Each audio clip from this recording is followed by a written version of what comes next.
আমরা অত দুর্বল না, কিন্তু আমরা চাঁদাবাজদের সহযোগী হই নাই। প্রকৃত মূর্খ। সেই হিসাবে আমি বলবো যে আজকে বাংলাদেশের মধ্যে সুষ্ঠু ধারার রাজনীতি করার মতো পরিবেশ কেমন জানি দিনের দিন নষ্ট হতে চলছে। কিন্তু আমাদের দুঃখ হয়, এই দেশটা আমার, এই দেশটা আমি জন্মগ্রহণ করেছি, এই দেশের মহাব্বত এটা ইমানের একটা অংশ। সে লক্ষ্যে আপনারা দেখেছেন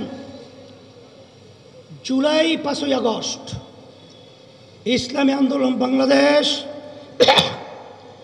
আমরা কিন্তু একমাত্র ইসলামে এই ব্যানার নিয়ে সর্বপ্রথম ন্যায়ের পক্ষে অন্যায় প্রতিবাদে আমরা এই বাইতুল মুকাররমের উত্তর গেটে প্রথম সমাবেশ মিটিং মিছিল করেছিলাম। আপনারা দেখেছেন 1987 সাল ইসলামী আন্দোলন বাংলাদেশ প্রতিষ্ঠিত হয়েছে।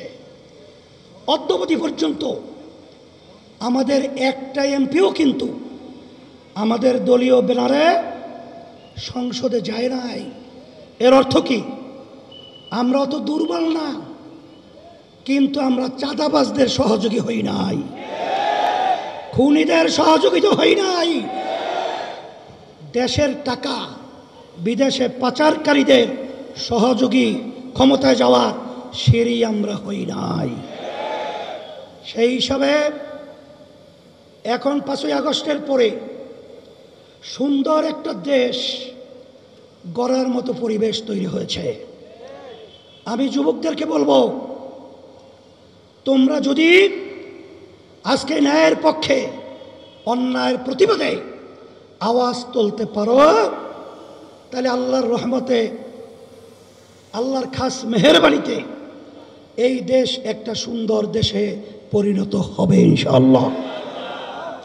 সাথে সাথে আমি আমার অন্যান্য ভাইদেরকে বলবো, রাজনৈতিক দল যারা রয়েছেন, আসেন আমরা ক্ষমতা প্রেমিক না হয়ে আমরা দেশপ্রেমিক হই। আমাদের দেশের জন্যে আমরা আমাদের কথা, কার্যক্রম, বক্তৃতা, আমাদের সমস্ত কার্যক্রমগুলো থাকুক, সেইভাবে আমরা পথ চলি।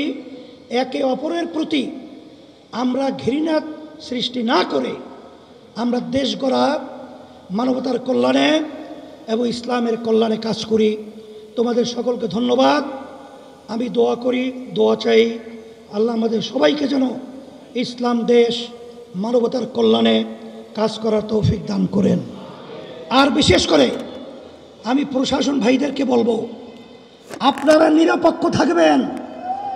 অমুক দল বড়, অমুকে ক্ষমতায় যাবে, এই চিন্তা আপনারা করবেন না।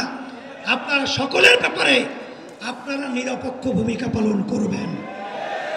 আর অন্তর্বর্তীকালীন সরকারকে আমি বলবো, আপনারা লেভেল প্লেইং ফিল্ড তৈরির জন্য যা যা করা দরকার সেইভাবে দায়িত্ব পালন করবেন। আল্লাহর রহমতে বাংলাদেশের জনগণ আপনাদের সাথে থাকবে, আছে। আর বিশেষ করে মাইলস্টোনে যে দুর্ঘটনার মাধ্যমে যে বাচ্চারা দুনিয়া থেকে বিদায় হয়ে গেছে, আল্লাহ তাদেরকে সম্মানীয় স্থান দান করুক, এবং গার্জিয়ান এবং অভিভাবকদেরকে আল্লাহ সাবরে জামিল এখতিয়ার করার তৌফিক দান করুন। আল্লাহুম্মা আমিন।